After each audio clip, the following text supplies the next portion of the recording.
ಸ್ವಾಗತ. ಇವತ್ತು ನಾವು ಬಂದಿದ್ದೀವಿ ಶಿರಾ ವಿಧಾನಸಭಾ ಕ್ಷೇತ್ರದ ಶಾಸಕ ಟಿ.ಬಿ. ಜಯಚಂದ್ರ ಅವರ ಹೋಮ್ ಟೂರ್ ಮಾಡೋದಕ್ಕೆ. T B. Jayachandra the powerful leader of Shira ಅನ್ನೋದ್ರಲ್ಲಿ no doubt. T B. Jayachandra sir ಇಲ್ಲಿ ಕೂತಿದ್ದಾರೆ, ಮನಮೋಹನ್ ಸಿಂಗ್ ಅವರು ಇಲ್ಲಿದ್ದಾರೆ, ಡಿ.ಕೆ. ಶಿವಕುಮಾರ್ ಅವರು ನಿಂತಿದ್ದಾರೆ. ಡಿ.ಕೆ. ಶಿವಕುಮಾರ್ ಇವತ್ತು ಪವರ್ಫುಲ್ ಮಿನಿಸ್ಟರ್, ಮತ್ತೊಂದು ಮಗದೊಂದು ಅಂತ ಅನ್ನಿಸಿಕೊಂಡರೂ ಕೂಡ ಟಿ.ಬಿ. ಜಯಚಂದ್ರ ಅವರು ಕೂಡ ಆತರ ಮೇಂಟೈನ್ ಮಾಡಬಹುದಿತ್ತಲ್ಲ ಅನ್ನೋದು ಪ್ರಶ್ನೆ ತುಂಬಾ ಜನಕ್ಕೆ ಬರುತ್ತೆ. Once a minister, you are always a minister.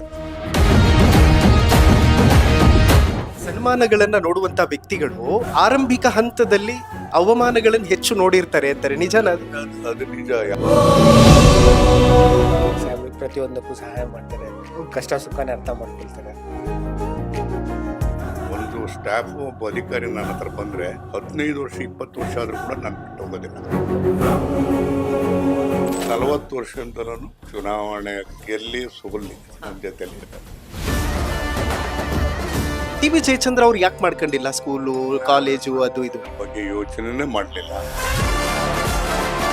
ನಾನು MLA ಆದಾಗ ನನ್ನ ಹತ್ರ ಜಾವ ಮೋಟರ್ ಸೈಕಲ್ ಇದ್ದಿತ್ತು. 5 ವರ್ಷ ಬರೀ ಮೋಟರ್ ಸೈಕಲಲ್ಲೇ ನಾನು ಓಡಾಡಿದ್ದು. ಕ್ಷೇತ್ರಕ್ಕೆಲ್ಲ ಓಡಾಡ್ತಿದ್ದು ಮೋಟರ್ ಸೈಕಲಲ್ಲೇ. ಕಾರು ಪಾರಿಗೆ ಹೋದನಲ್ಲ, 89ನಲ್ಲಿ ಸಾಲ ತಗೊಂಡು ಕಾರ್ ತಗೊಂಡು ಸಾಲ ಮಾಡಿ. ಸರ್, ಇಂದಿರಾ ಗಾಂಧಿ ಅವರು ನೀವು ಚುನಾವಣೆಗೆ ನಿಂತಹ ಸಂದರ್ಭದಲ್ಲಿ ಧನ ಸಹಾಯ ಮಾಡಿದ್ರು ಅನ್ನೋ ಮಾತಿದೆ, ಹೇಗೆ ಸರ್ ಅದು? 5,000 ರೂಪಾಯಿ ಸಿಕ್ತು, 5,000 ರೂಪಾಯಿನ ಕೊಟ್ಟರು. ಯಾಕೆ ಅಹಂಕಾರ ದುರಹಂಕಾರ ಇಲ್ಲ ನಿಮಗೆ? ರಾಜಕಾರಣಿಗಳಿಗೆ ಇರಲೇಬಾರದು. ನಾನು ಕಾಂಗ್ರೆಸ್ಸಿನ ಇಂದಿರಾ ಗಾಂಧಿ ಅವರ ಹೆಸರಿನಲ್ಲಿ ಮತವನ್ನು ಕೇಳ್ತಿರ್ಬೋದೆ. ಒಂದು ರೂಪಾಯಿ ಖರ್ಚು ಮಾಡ್ದಲೇ ಜನನನ್ನು ಕೆಲಸವನ್ನು ಮಾಡಿದೆ.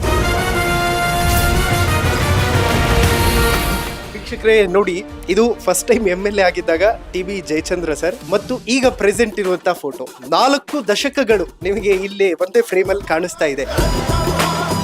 ತಾಜ್ ಮಹಲ್ ಪ್ರೇಮದ ಸಂಕೇತ, ನಮ್ಮ ಮುಂದೆ ಇರೋದು ನಿಜವಾದ ಪ್ರೇಮದ ಸಂಕೇತ. ಇವರಿಬ್ರು